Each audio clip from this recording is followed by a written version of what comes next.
إن الحمد لله نحمده ونستعينه ونؤمن به ونتوكل عليه ونعوذ بالله من شرور أنفسنا ومن سيئات أعمالنا من يهده الله فلا مضل له ومن يضلل فلا هادي له وأشهد أن لا إله إلا الله وحده لا شريك له وأشهد أن محمدا عبده ورسوله أرسله بالهدى ودين الحق ليظهره على الدين كله ولو كره المشركون اللهم صل على محمد وعلى آل محمد كما صليت على إبراهيم وعلى آل إبراهيم إنك حميد مجيد اللهم بارك على محمد وعلى آل محمد كما باركت على إبراهيم وعلى آل إبراهيم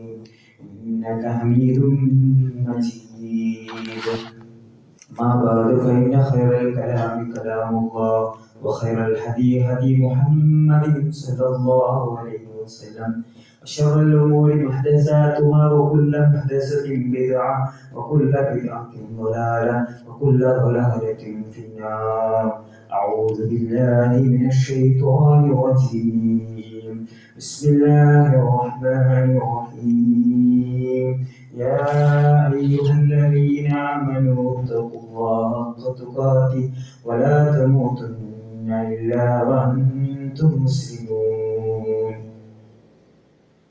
ഏറ്റവും സ്നേഹാദരണിയായ സത്യവിശ്വാസികളെ വിശ്വാസിനികളെ ലോകത്തിൻ്റെ സൃഷ്ടാവും നിയന്താവുമായ അല്ലാഹു സുബ്ഹാനഹു വ തആലയുടെ നിയമങ്ങളും നിർദ്ദേശങ്ങളും ജീവിതത്തിൻ്റെ എല്ലാ മേഖലകളിലും പാലിച്ചുകൊണ്ട് അല്ലാഹുവിനെ സൂക്ഷിച്ച് ജീവിക്കുന്ന യഥാർത്ഥ അവരുടെ അടിമകളിൽ ഉൾപ്പെടുവാൻ വേണ്ടി എല്ലാവരും പരിശ്രമിക്കണമെന്ന് ആദ്യമായി സ്വന്തത്തോടും നിങ്ങൾ ഓരോരുത്തരോടും ഉപദേശിക്കുകയാണ് വസിയത്ത് ചെയ്യുകയാണ്.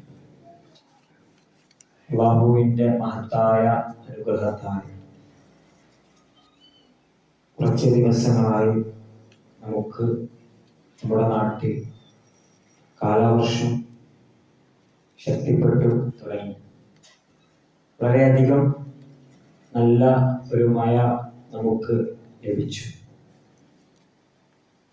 അൽഹംദുലില്ലാ, അത് അല്ലാഹുവിൻ്റെ മഹത്തായ അനുഗ്രഹമാണ്. മഴ പെയ്യുമ്പോൾ സാധാരണ നമ്മൾ മഴ ആസ്വദിക്കുകയും അല്ലെങ്കിൽ മഴ അതിൻ്റെ ബുദ്ധിമുട്ടുകളും അല്ലെങ്കിൽ ഒരു ആശ്വാസമായി കൊണ്ടും ഒക്കെ നമ്മൾ ചർച്ച ചെയ്യുകയും ആസ്വദിക്കുകയൊക്കെ ചെയ്യുന്നത് പോകുക എന്നതിലുപരി ഒരു വിശ്വാസിയെ സംബന്ധിച്ചിടത്തോളം മഴ പെയ്യുമ്പോൾ പല ചിന്തകളിലേക്കും അവൻ പോകേണ്ടതുണ്ട്. ഒന്നാമതായി കൊണ്ട് അത് അല്ലാഹുവിൻ്റെ അനുഗ്രഹമാണ്, ഏറ്റവും വലിയ അനുഗ്രഹമാണ് എന്നുള്ളത് തന്നെയാണ്. അല്ലാഹു സുബ്ഹാനഹു വ തആല സൂറത്തുൽ അംബിയായിൽ അല്ലാഹു നമ്മളോട് പറയുകയാണ്, വജഅൽനാ മിനൽ മാഇ കുല്ല ഷൈഇൻ ഹയ്യിൻ അഫലാ യുഅ്മിനൂൻ. മഴയുടെ ഏറ്റവും വലിയ നമുക്ക് ലഭിക്കുന്നത് ജലമാണല്ലോ, വെള്ളമാണല്ലോ. ആ വെള്ളത്തെ കുറിച്ച് അല്ലാഹു പറയുകയാണ്, വജഅൽനാ മിനൽ മാഇ കുല്ല ഷൈഇൻ ഹയ്യിൻ അഫലാ യുഅ്മിനൂൻ. എല്ലാ ജീവവസ്തുക്കളെയും നാം വെള്ളത്തിൽ നിന്നുണ്ടാക്കുകയും ചെയ്തു. അഫലാ യുഅ്മിനൂൻ, എന്നിട്ട് അവരെ വിശ്വസിക്കുന്നില്ലേ? അല്ലാഹുവിന്റെ ചോദ്യമാണ്. അപ്പോൾ എല്ലാ ജീവവസ്തുക്കളും, എല്ലാ സൃഷ്ടിയുടെയും അടിസ്ഥാന ഘടകം ഒരർത്ഥത്തിൽ അല്ലെങ്കിൽ അത് വെള്ളവുമായി ജലവുമായി ബന്ധപ്പെട്ടതാണ് എന്നുള്ളത് ഒരു ശാസ്ത്രീയമായ ഒരു സത്യമാണ്. മനുഷ്യരായ നമ്മെ സംബന്ധിച്ചിടത്തോളം മനുഷ്യനെ കുറിച്ച് തന്നെ പറയുന്നത് അവന്റെ ശരീരത്തിൽ ഒരു 60% ജലമാണ് എന്നുള്ളതാണ്. എല്ലാ ജീവജാലങ്ങളും ജലം അനിവാര്യമായി ഉള്ള ജീവജാലങ്ങളാണ്. അതുകൊണ്ട് തന്നെ വിശുദ്ധ ഖുർആൻ പറഞ്ഞ ഈ ഒരു കാര്യം വളരെ അർത്ഥവത്താണ്. നമ്മൾ അതിനെക്കുറിച്ച് ചിന്തിക്കേണ്ടതാണ്. അപ്പോൾ എല്ലാ ജീവജാലങ്ങൾക്കും ജലം അനിവാര്യമാണ്, വെള്ളം അനിവാര്യമാണ്. അത് അല്ലാഹു സുബ്ഹാനഹു വ തആല ആ മഴ എന്ന മഹത്തായ അനുഗ്രഹത്തെ കുറിച്ച് സൂറത്തുൽ ഫുർഖാനിലെ 48-ാമത്തെ ആയത്തിലൂടെ നമ്മളോട് പറയുകയാണ്, വഹുവല്ലദീ അർസല റിയാഹ ബുശ്റൻ ബൈന യദൈ റഹ്മതിഹി വഅൻസൽനാ മിനസ് സമാഇ മാഅൻ തഹൂറാ. അല്ലാഹു പറയുകയാണ്, സന്തോഷ സൂചകമായി അവൻ കാറ്റിനെ അയച്ചു അവന്റെ കാരുണ്യത്തിന്റെ മുമ്പായി കൊണ്ട്. എന്താണ് അള്ളാഹുവിന്റെ കാരുണ്യം? മഴ എന്ന മഹത്തായ അള്ളാഹുവിന്റെ ആ കാരുണ്യത്തിന്റെ മുമ്പായി കൊണ്ട്, സന്തോഷ സൂചകമായി കൊണ്ട് കാറ്റിനെ അയച്ചവനാണ് അവൻ. ആകാശത്തിൽ നിന്ന് ശുദ്ധമായ വെള്ളം നിങ്ങൾക്ക് ഇറക്കി തരികയും ചെയ്തിരിക്കുന്നു. നമുക്കറിയാം, മഴ പെയ്യുമ്പോൾ അതിന് മുമ്പായിട്ട് കാറ്റ് വീശാണ്. ആ കാറ്റ് നമ്മൾ ആസ്വദിക്കുന്നു, നമ്മൾ അനുഭവിക്കുന്നു. അത് അള്ളാഹു അതിന്റെ മഴ എന്ന ആ സന്തോഷത്തിന്റെ സൂചകമായി കൊണ്ട് അയക്കുന്നു. എന്നിട്ട് ആ മഴയിലൂടെ നമുക്ക് ലഭിക്കുന്നത് എന്താണ്? മാഅൻ തഹൂറ, ശുദ്ധമായ ജലം, ശുദ്ധമായ വെള്ളം. തഹൂർ എന്ന് നമുക്കറിയാം, കർമ്മശാസ്ത്രപരമായി പറയുന്നത് സ്വയം ശുദ്ധിയുള്ളതും മറ്റൊന്നിനെ ശുദ്ധീകരിക്കുവാൻ പറ്റിയതുമായ ജലത്തെയാണ് തഹൂറായ വെള്ളം എന്ന് പറയുന്നത്. അതാണ് മഴവെള്ളം. അത് നമുക്ക് വളരെയധികം ശുദ്ധീകരണത്തിൽ മനുഷ്യന് അനിവാര്യമാണ്. അവൻ കുളിക്കുന്നതിനും അവൻ വുളൂ ചെയ്യുന്നതിനും അവന്റെ വസ്ത്രം ശുദ്ധിയാക്കുന്നതിനും അവന്റെ ഭവനങ്ങൾ ശുദ്ധിയാക്കുന്നതിനും ഒക്കെ ആയിക്കൊണ്ട് നമ്മൾ നിരന്തരമായി വെള്ളം ഉപയോഗിച്ചു കൊണ്ടിരിക്കുന്നു. അത് അള്ളാഹുവിന്റെ ഒരു വലിയ അനുഗ്രഹമാണ്. അതൊരു ശുദ്ധി നൽകുന്നു, നമ്മുടെ ശരീരത്തിന് ശുദ്ധി നൽകുന്നു, നമ്മുടെ വസ്ത്രം ശുദ്ധിയാകുന്നു. അങ്ങനെ എല്ലാ തരത്തിലുമുള്ള ബാഹ്യമായ ശുദ്ധീകരണത്തിന് നമ്മൾ വെള്ളം ഉപയോഗിക്കുന്നു. അത് അള്ളാഹുവിന്റെ ഏറ്റവും വലിയൊരു അനുഗ്രഹം. മാത്രമല്ല, ആ വെള്ളം ഉപയോഗിക്കുമ്പോൾ, ആ വെള്ളം ഉപയോഗിച്ച് നമ്മൾ കുളിക്കുമ്പോൾ, അല്ലെങ്കിൽ ഒന്ന് കാലും മുഖവും ഒക്കെ, നമ്മുടെ കൈയും മുഖവും ഒക്കെ കഴുകുമ്പോൾ നമുക്ക് ലഭിക്കുന്ന ഒരു മാനസികമായ ആശ്വാസം അത് പറഞ്ഞറിയിക്കാൻ പറ്റാത്തതാണ്. ആ ഒരു എല്ലാ തരത്തിലും അപ്പോൾ മനുഷ്യനെ അത് ഏറ്റവും വലിയൊരു അനുഗ്രഹമായി കൊണ്ട് മാറുന്നു. മാത്രമല്ല, ഭൂമിക്കും അല്ലാഹു പറയുന്നു, ലിനുഹിയ ബിഹി ബൽദതൻ മൈതൻ വനുസ്ഖിയഹു മിമ്മാ ഖലഖനാ അൻആമൻ വഅനാസിയൻ കസീറ കസീറ. അല്ലാഹു പറയാണ്, നിർജീവമായ രാജ്യത്തെ അതുകൊണ്ട് നാം ജീവിപ്പിക്കുകയും സൃഷ്ടിച്ചുണ്ടാക്കിയതിൽപ്പെട്ട കന്നുകാലികൾക്കും വളരെയധികം ജനങ്ങൾക്കും അത് കുടിപ്പിക്കുകയും വേണ്ടിയത്രേ. അല്ലാഹു ആ മഴയെ കുറിച്ച് പറയുന്നു. ആ മഴ പെയ്തതിന് ശേഷം നിർജീവമായ ആ ഭൂമി അതിനെ നാം ജീവിപ്പിക്കുന്നു. നമുക്കറിയാം, ശക്തമായ വരൾച്ചയുള്ള സമയത്ത് നമ്മുടെ പരിസരത്തിന്റെ സ്ഥിതി എന്തായിരുന്നു? വളരെ ഉണങ്ങിയ ചെടികളും മരങ്ങളും ഒക്കെ ഉണങ്ങിയ ഒരവസ്ഥ. എന്നാൽ മഴ പെയ്യുന്നത് കൂടി അവിടെ പച്ചപ്പ് വരികയാണ്, അവിടെ ഒന്നായിട്ട് മാറുകയാണ്, അവിടെ സ്ഥിതിവിശേഷം തന്നെ മാറുകയാണ്. അങ്ങനെയുള്ള അള്ളാഹുവിന്റെ അത്ഭുതമാണ് മഴ എന്ന പ്രതിഭാസത്തിലൂടെ നടക്കുന്നത്. അതുമാത്രമല്ല,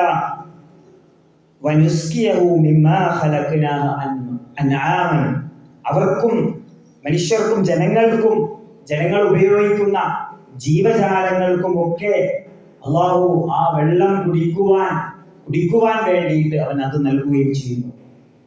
കന്നുകാലികൾ, ജീവജാലങ്ങൾ എല്ലാം വെള്ളം കുടിച്ചിട്ടാണ് ജീവിക്കുന്നത്. അവരുടെ ജീവന്റെ നിലനിൽപ്പിന് തന്നെ അതിന് വെള്ളം അനിവാര്യമാണ്. അത് അള്ളാഹു മഹത്തായ അവന്റെ അനുഗ്രഹം, മഴ എന്ന അനുഗ്രഹത്തിലൂടെ അവൻ അത് നൽകിക്കൊണ്ടിരിക്കുന്നു. നമുക്കറിയാം, വെള്ളം നമുക്ക് എത്രത്തോളം ആവശ്യമാണെന്ന്. ആ വെള്ളത്തിന്റെ ആവശ്യകത നാം നോമ്പിലൂടെയും ഒക്കെ മനസ്സിലാക്കിയവരാണ്. അത് വളരെ അനിവാര്യം. അതുപോലെ തന്നെ ജീവജാലങ്ങൾക്കും അത് വളരെ അനിവാര്യമായ കാര്യമാണ്. എന്നിട്ട് അല്ലാഹു പറയുകയാണ് തുടർന്ന്, വലഖദ് സർറഫ്നാഹു ബൈനഹും ലിയസ്സക്കറൂ ഫഅബാ അക്സറന്നാസി ഇല്ലാ കഫൂറാ. അവർ ആലോചിച്ച് നോക്കേണ്ടതിനായിട്ട് നിശ്ചയമായും അവർക്കിടയിൽ നാം അതിനെ കൈകാര്യം ചെയ്തിരിക്കുന്നു.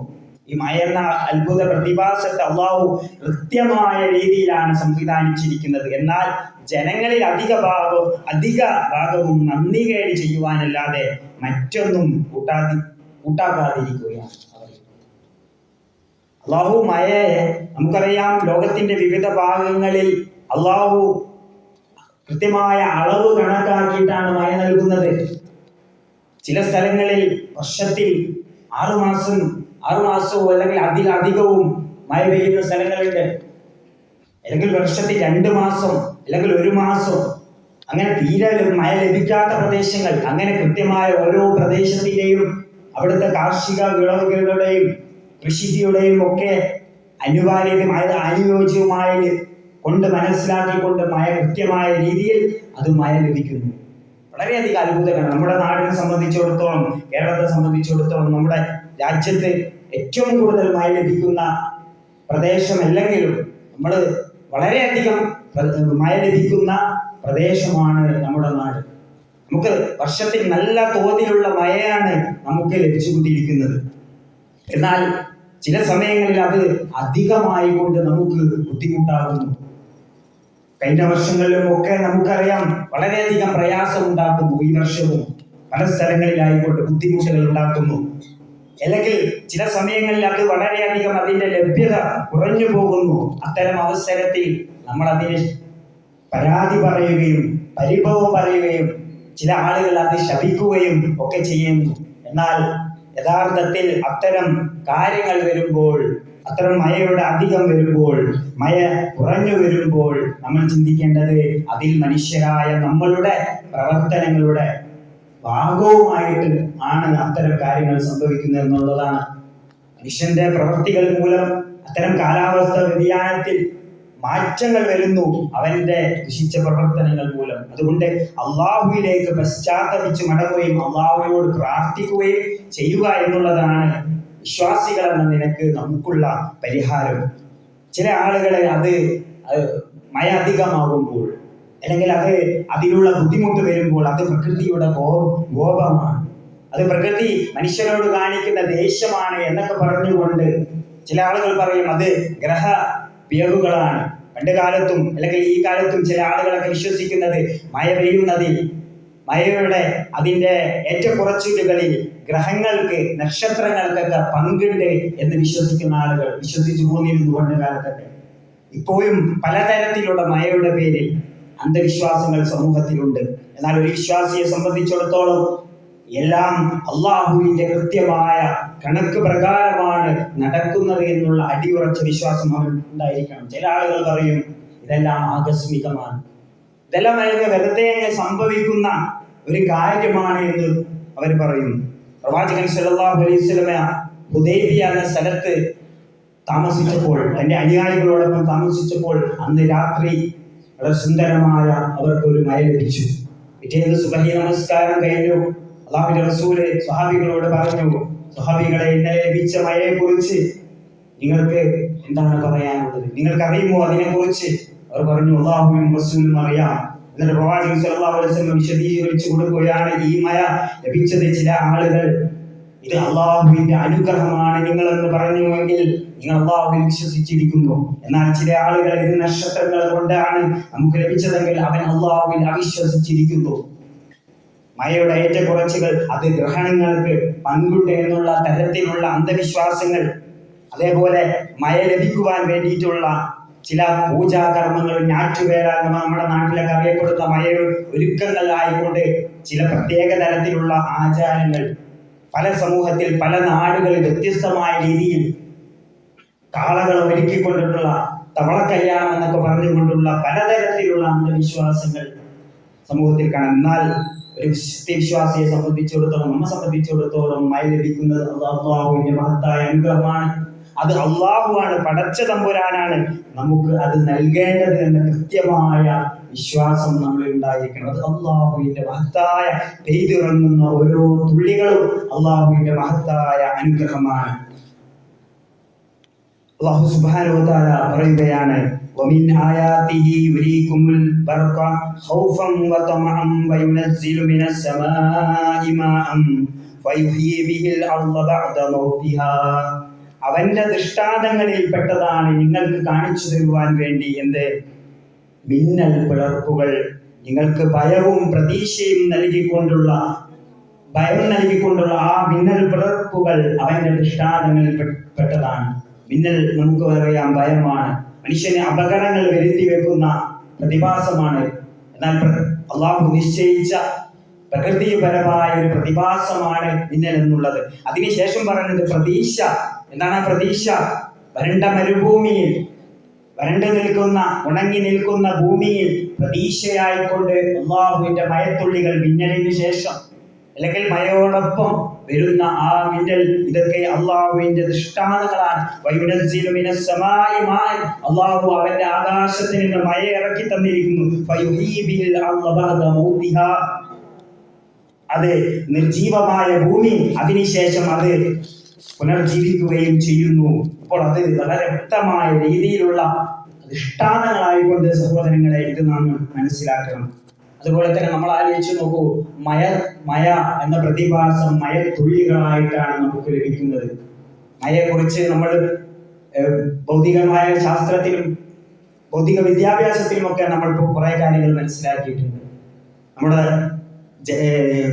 അരുവികളിലും പുഴകളിലും കിണറുകളിലുമൊക്കെയുള്ള വെള്ളം, നമ്മുടെ ഭൂമിയിലുള്ള വെള്ളം ബാഷ്പീകരിച്ചുകൊണ്ട് ആകാശത്ത് ഉയർന്നുകൊണ്ട് കാർമേഘങ്ങളായിക്കൊണ്ട് പെയ്യുന്ന മഴ നമുക്കറിയാം. അത് തുള്ളിയല്ല, ഒന്നായിട്ടാണ് അത് പെയ്യുന്നതെങ്കിൽ സഹോദരങ്ങളെ നമുക്ക് ആലോചിച്ച് നോക്കൂ, നമുക്ക് അത് ഉപകാരപ്പെടുമോ?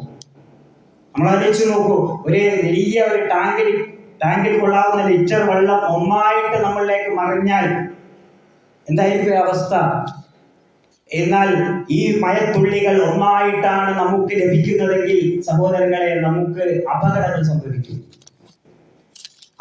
സംഭവിക്കും. അതേപോലെ വെള്ളപ്പൊക്കം അതിവേഗം ഉണ്ടാകും. ഇപ്പം തന്നെ നമുക്ക് പ്രയാസമാണ്, എന്നാൽ ഇത് ഒന്നായിട്ടായിരിക്കും നമുക്ക് പെയ്യുന്നതെങ്കിൽ നമ്മൾ ആലോചിച്ചു നോക്കും. അതുപോലെ നമുക്ക് കൃഷിക്ക് അത് ഉപകാരപ്പെടും, നമുക്ക് അത് ഉപകാരപ്പെടാതെ. എന്നാൽ അള്ളാഹുവിന്റെ മഹത്തായ അനുഗ്രഹത്താൽ അത് തുള്ളികളായിക്കൊണ്ട് നമുക്ക് ലഭിച്ചിരിക്കുന്നു. അൽഹംദുലില്ലാഹ്. നമ്മൾ ആലോചിച്ചു നോക്കും, എത്ര ചിന്തിക്കേണ്ടതാണ് വിശ്വാസി. അതേപോലെ തന്നെ ഇത്തരം അനുഗ്രഹത്തിന് നമ്മൾ നന്ദിയുള്ളവരായിരിക്കും എന്നുള്ളതാണ്. ഖുർആൻ പറഞ്ഞു, അല്ലാഹു സുബ്ഹാനഹു വ തആല പറയുകയാണ്, കുടിക്കുന്ന വെള്ളത്തെ കുറിച്ച് ചിന്തിക്കുവാൻ വേണ്ടി പറഞ്ഞുകൊണ്ട് അല്ലാഹു പറയുകയാണ്, അഫറഅയ്തുമുൽ മാഅ അല്ലദീന തശ്റബൂൻ, നിങ്ങൾ കുടിക്കുന്ന വെള്ളത്തെ കുറിച്ച് നിങ്ങൾ ചിന്തിച്ചിട്ടുണ്ടോ? അൻതും അൻസൽതുമൂഹു മിനൽ മുസ്ലിം, നിങ്ങളാണോ അത് ഇറക്കുന്നത്? അല്ലെങ്കിൽ അം നഹ്നുൽ മുൻസിലൂൻ, നാമാണോ അത് ഇറക്കുന്നത്? നിങ്ങളാണോ അത് ഇറക്കുന്നത് ആകാശത്ത് നിന്ന്? അല്ലാഹുവിന്റെ ചോദ്യം, അത് അള്ളാഹു ഉദ്ദേശിച്ചിരുന്നെങ്കിൽ അത് ഉപ്പ് രസമുള്ളതായി തീർക്കുമായിരുന്നു. നമുക്കറിയാം, കടലിലെ വെള്ളം അത് ഉപ്പ് രസമാണ്, നമുക്ക് കുടിക്കുവാൻ പറ്റില്ല. എന്നാൽ നമുക്ക് ലഭിക്കുന്ന ആ മഴയിലൂടെ ലഭിക്കുന്ന ആ അരുവിയിലൂടെ ലഭിക്കുന്ന വെള്ളം വളരെ ശുദ്ധമായ, നമ്മുടെ ദാഹം തീർക്കാൻ ഉപയോഗിക്കുന്ന, നമുക്ക് കുടിക്കുവാൻ പറ്റുന്ന തരത്തിൽ സംവിധാനിച്ചവനാണ് അള്ളാഹു. എന്നിട്ട് പറയാണ്, ഫലൗലാ തശ്കുറൂൻ, നിങ്ങൾ നന്ദി കാണിക്കുന്നില്ലേ? നിങ്ങൾ അള്ളാഹുവിനോട് ഇതിനെല്ലാം നിങ്ങൾ നന്ദി കാണിക്കുന്നില്ലേ എന്ന് അള്ളാഹുവിന്റെ ചോദ്യം. അതുകൊണ്ട് സഹോദരങ്ങളെ നമ്മൾ മനസ്സിലാക്കുക, പെയ്തിറക്കുന്ന ഓരോ തുള്ളികളും അള്ളാഹുവിന്റെ ബറക്കത്താണ്, അള്ളാഹുവിന്റെ അനുഗ്രഹമാണ്. അത് ഭൂമിയിൽ അതുമൂലം അവന്റെ കൃഷിക്കും കന്നുകാലികൾക്കും മനുഷ്യർക്ക് വളരെയധികം ഉപകാരമായിക്കൊണ്ട് അവനത് മാറുന്നു, അവന്റെ ജീവിതത്തിൽ അത് ഉപകാരപ്പെടുന്നു എന്നുള്ളത് മനസ്സിലാക്കുക. അതുപോലെ തന്നെ ഇതൊരു മഹാദൃഷ്ടാന്തമാണ്. അല്ലാഹു പറഞ്ഞു, റിസ്ഖൽ ലിൽ ഇബാദി ഔ അഹ്യൈനാ ബിഹിൽ ബൽദതൻ മൈതതൻ കസാലികൽ ഖുറൂജ്, അല്ലാഹു ഉപജീവനമായി കൊണ്ട് അവന് നൽകുന്നു. അതേപോലെ വരണ്ട ഭൂമി മഴയ്ക്ക് ശേഷം അത് ജീവസുറ്റ ഭൂമിയായിട്ട് അത് മാറുന്നു. കസാലികൽ ഖുറൂജ്, അപ്രകാരമാണ് അന്ത്യനാളിൽ മനുഷ്യർ ഉയർത്തെഴുന്നേൽപ്പിക്കപ്പെടുന്നത്. ദൃഷ്ടാന്തമാണ്. മരിച്ചു കിടന്ന ഈ നശിച്ച ഈ ഭൂമി വീണ്ടും ജീവിപ്പിച്ചുകൊണ്ട് മനുഷ്യരെല്ലാം ഒരുമിച്ച് കൂട്ടുമോ എന്നുള്ള മനുഷ്യരുടെ ചോദ്യത്തിനുള്ള വ്യക്തമായ ഉത്തരമാണ് മയെന്ന ദൃഷ്ടാന്തത്തിലൂടെ അള്ളാഹു പുനർജീവിപ്പിച്ചിട്ടുണ്ടെങ്കിൽ, ഭൂമിയെ ജീവിപ്പിച്ചിട്ടുണ്ടെങ്കിൽ എത്ര വലിയ ദൃഷ്ടാന്തമാണ്. അതുകൊണ്ട് ഇതൊരു മരണാനന്തര ജീവിതത്തെയും പരലോകത്തെയും ചിന്തയിലേക്ക് കൂടി മനുഷ്യനെ മയെന്ന അത്ഭുത പ്രതിഭാസം അവനെ കൂട്ടിക്കൊണ്ടുപോകുന്നു എന്നുള്ള യാഥാർത്ഥ്യം നമ്മൾ മനസ്സിലാക്കുക. അതുകൊണ്ട് ചിന്തിക്കുക. അല്ലാഹു സുബ്ഹാനഹു വ തആല ചിന്തിച്ച് പ്രവർത്തിക്കുന്ന യഥാർത്ഥ വിശ്വാസികളിൽ അല്ലാഹു നമ്മയെല്ലാം ഉൾപ്പെടുത്തി അനുഗ്രഹിക്കുമാറാകട്ടെ.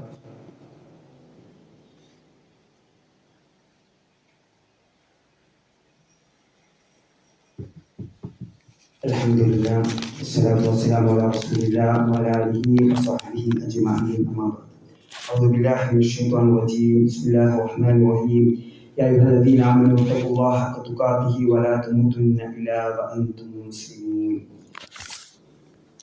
ഒരിക്കൽ കൂടി അല്ലാഹു സുബ്ഹാനഹു വ തആലയെ സൂക്ഷിച്ച് ജീവിക്കണമേ എന്ന് എല്ലാവരോടും ഉണർത്തുകയാണ്. പറഞ്ഞു വന്നത് മഴ കാരുണ്യമാണ്, അനുഗ്രഹമാണ്. അത് നമ്മുടെ പ്രാർത്ഥനാ ഫലമായിക്കൊണ്ടും മനുഷ്യരുടെ പ്രാർത്ഥനാ ഫലമായിക്കൊണ്ടും അല്ലാഹു അത് നൽകുന്നു. പ്രവാചകൻ സല്ലല്ലാഹു അലൈഹി വസല്ലമ മിമ്പറിൽ ഒരു ദിവസം ഖുതുബ പറഞ്ഞിരിക്കുമ്പോൾ വരൾച്ച കൊണ്ട് മഴ ലഭിക്കാതെ ബുദ്ധിമുട്ടിയ സ്വഹാബികൾ ഒരാൾ വന്ന് പറഞ്ഞു, അല്ലാഹുവിന്റെ റസൂലെ മഴയ്ക്ക് വേണ്ടി പ്രാർത്ഥിക്കണം. അങ്ങനെ അല്ലാഹുവിന്റെ റസൂൽ 2 കൈകളും ഉയർത്തിക്കൊണ്ട് പ്രാർത്ഥിച്ചു, മഴ ലഭിച്ചു. എന്നാൽ അത് വളരെയധികം ഒരാഴ്ചയോളം വളരെ കണ്ടിന്യൂ ആയിട്ട് അത് തുറന്നപ്പോൾ അവർക്ക് അത് ബുദ്ധിമുട്ടായി. അങ്ങനെ അല്ലാഹുവിന്റെ റസൂലോട് വീണ്ടും പറയുകയാണ്, നിങ്ങൾ ഈ മഴ നിൽക്കാൻ വേണ്ടി പ്രാർത്ഥിക്കൂ. അങ്ങനെ അല്ലാഹുവിന്റെ റസൂൽ സല്ലല്ലാഹു അലൈഹി വസല്ലം അതിനു വേണ്ടി പ്രാർത്ഥിച്ചു. നമുക്ക് അറിയാം, ഹദീസിൽ വന്നതാണ്. എന്നാൽ അള്ളാഹുവിന്റെ അനുഗ്രഹമാണെങ്കിലും മഴ ശിക്ഷയായിക്കൊണ്ടും അത് മാറാവുന്നതാണ്. നമുക്കറിയാം, നൂഹ് നബി അലൈഹി ഇസ്ലാമിന്റെ ജനതയെ അള്ളാഹു ശിക്ഷിച്ചത് പ്രളയത്തിലൂടെയാണ്. എങ്ങനെയാണ് പ്രളയം വന്നത്? ദിവസങ്ങളോളം നിർത്താതെയുള്ള പേമാരി വന്നിട്ടാണ് പ്രളയം വന്നത് എന്ന് ചരിത്രത്തിൽ നമുക്ക് കാണാം. ആലോചിച്ചു നോക്കും, അതൊരു ശിക്ഷയായിട്ട് മാറുന്നു. ചിലപ്പോൾ അത് പരീക്ഷണമായിക്കൊണ്ട് മാറുന്നു. പലതരത്തിലുള്ള പരീക്ഷണങ്ങളായിക്കൊണ്ട് മഴ നമുക്ക് മാറുന്നു. അതുകൊണ്ട് സത്യവിശ്വാസികൾ എന്ന നിലക്ക് നമുക്ക് ചെയ്യാനുള്ളത് ചില പ്രാർത്ഥനകൾ നമ്മൾ നിർവഹിക്കേണ്ടതുണ്ട്. മഴ വർഷിക്കുമ്പോൾ അല്ലാഹുവിന്റെ റസൂൽ സല്ലല്ലാഹു അലൈഹി വസല്ലം പ്രാർത്ഥിച്ച ഒരു പ്രാർത്ഥന, അല്ലാഹുമ്മ സ്വയ്യിബൻ നാഫിഅൻ, അല്ലാഹുമ്മ സ്വയ്യിബൻ നാഫിഅൻ, അല്ലാഹുവേ ഇതൊരു ഉപകാരപ്രദമായ മഴയാക്കണേ എന്ന് അല്ലാഹുവിന്റെ റസൂൽ സല്ലല്ലാഹു അലൈഹി വസല്ലം പ്രാർത്ഥിക്കാറുണ്ടായിരുന്നു എന്ന് ആയിഷ റളിയല്ലാഹു അൻഹ പറഞ്ഞിട്ടുണ്ട്. അതുപോലെ അല്ലാഹുവിന്റെ നിഅമത്താണ് മഴ എന്ന് പറഞ്ഞു. അതുപോലെ തന്നെ മഴ അമിതമായാൽ, അല്ലാഹുവിന്റെ റസൂൽ സല്ലല്ലാഹു അലൈഹി വസല്ലം മഴ അമിതമായപ്പോൾ ആ മിമ്പറിൽ നിന്ന് പ്രാർത്ഥിച്ച പ്രാർത്ഥന, അല്ലാഹുമ്മ ഹവാലൈനാ വലാ അലൈനാ, അല്ലാഹുമ്മ അലൽ ആകാമി വൽളിറാബി വബുത്തൂനിൽ ഔദിയതി വമനാബിദശ് ശജരി, അല്ലാഹുവേ ഈ മഴയെ ഞങ്ങളുടെ ചുറ്റുഭാഗങ്ങളിലേക്ക് നീ ആക്കണമേ, ഇതൊരു ശിക്ഷയായി ഞങ്ങളുടെ മേൽ നീ ആക്കരുതേ, മലമുകളിലും തായ്വരകളിലും മരങ്ങളുടെ വേരുകളിലും നീ ആക്കണമേ എന്ന് അല്ലാഹുവിന്റെ റസൂൽ സല്ലല്ലാഹു അലൈഹി വസല്ലം ആ മിമ്പറിൽ വെച്ച് പ്രാർത്ഥിച്ചതായിക്കൊണ്ട് നമുക്ക് അറിയാം. അതുപോലെ തന്നെയുള്ള ചില സന്ദർഭങ്ങളിലുള്ള പ്രാർത്ഥനകൾ പഠിപ്പിച്ചിട്ടുണ്ട്. അതെല്ലാം മനസ്സിലാക്കിക്കൊണ്ട് നമ്മളത് ജീവിതത്തിൽ പകർത്തുക. അല്ലാഹു സുബ്ഹാനഹു വ തആല നമ്മെ അതിനെ തൗഫീഖ് നൽകി അനുഗ്രഹിക്കുമാറാവട്ടെ. നമ്മളിൽ നിന്ന് വന്നുപോയ ചെറുതും വലുതുമായ എല്ലാ പാപങ്ങളും അല്ലാഹു നമുക്ക് പുറത്തുമാറാവട്ടെ. അല്ലാഹു നമ്മളിൽ നിന്ന് മരണപ്പെട്ടു പോയ നമ്മുടെ ബന്ധുമിത്രാതെ അല്ലാഹു എല്ലാവർക്കും മഗ്ഫിറത്തും റഹ്മത്തും നൽകി അനുഗ്രഹിക്കട്ടെ.